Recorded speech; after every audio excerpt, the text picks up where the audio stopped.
Welcome, friends, to another episode of the PEP Talk with me, Sudip Nag. Friends, today I'm going to talk once again about a very important subject.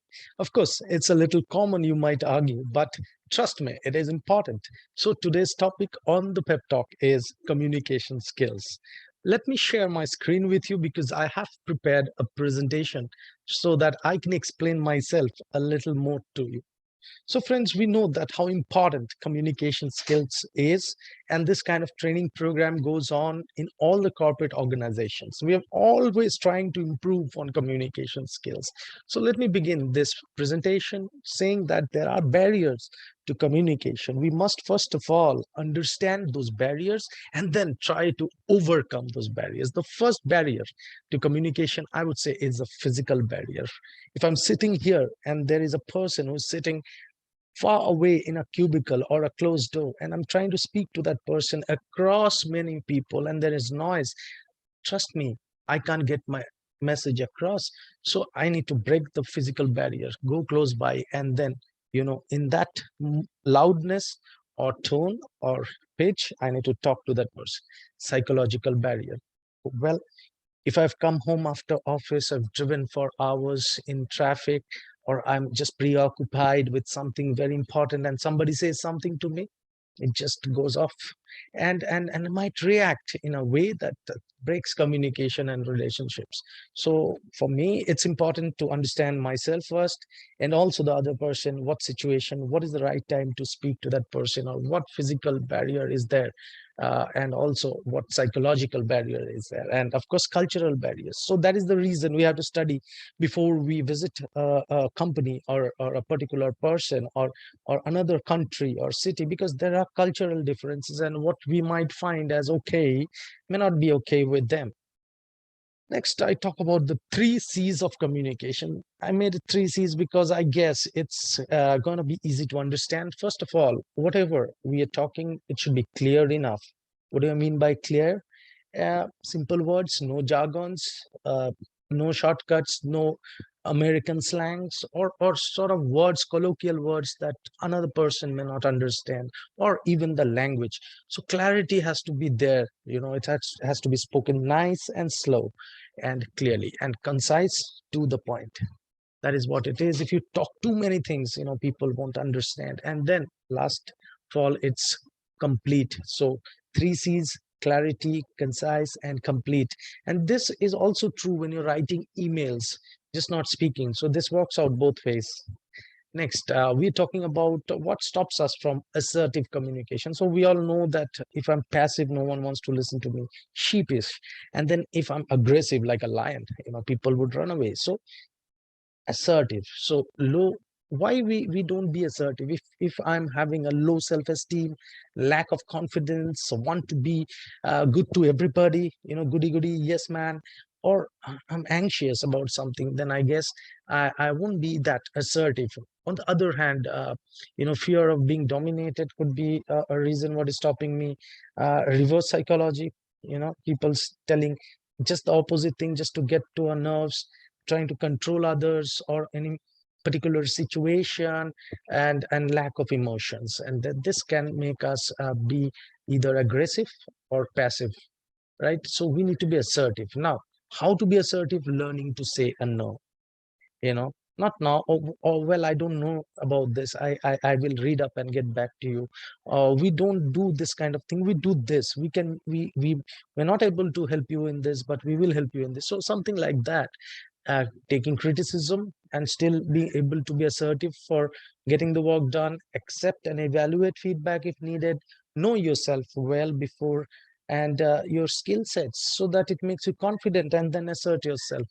It's not all about being good in everybody's books. Sometimes you have to say a no, and you need to have a balance of your personality, create a win-win for people, so that other person doesn't feel, in a negotiation or a conflict management situation, that he is really losing out.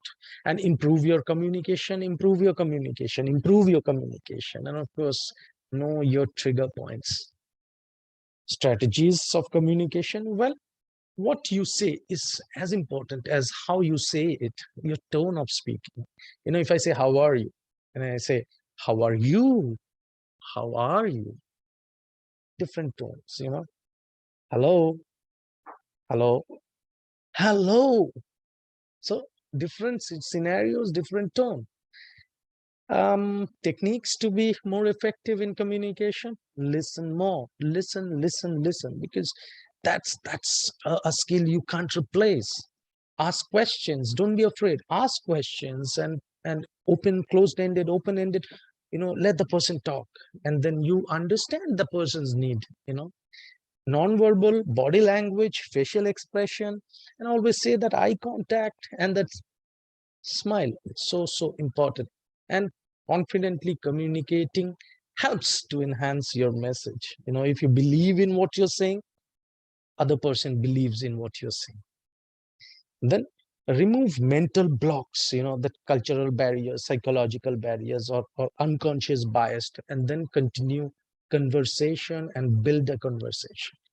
No prejudice, no prejudice. Believe in what you say and don't try to make others believe in what you say. Don't try that. Say it. Let it be. If a person listens, he evaluates. All right, okay. And then finally, styles of communication: direct, indirect, analytical, and supportive.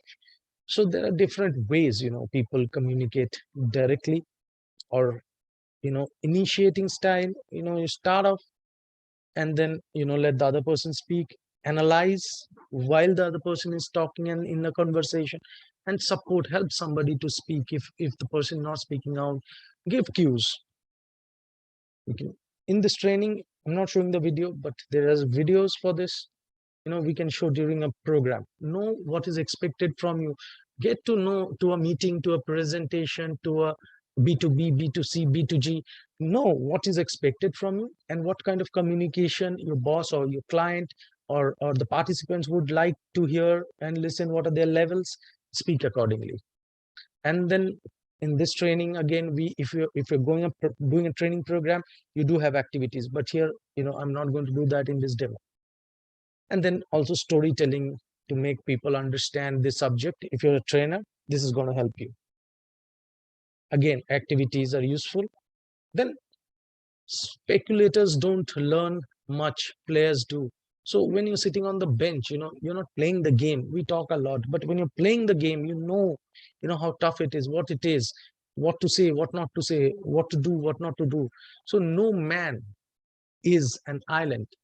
We all are interconnected by the gift of communication. So end of the day, we have to speak, we have to communicate, we have to break the barrier, and we have to build a community, a team.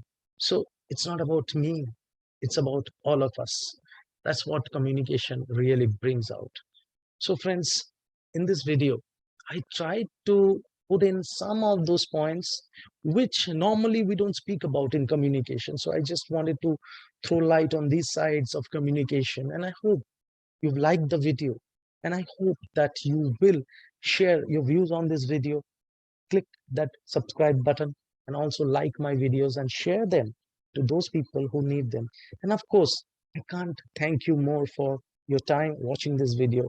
Until next time, from me, goodbye and have a wonderful, glorious day ahead.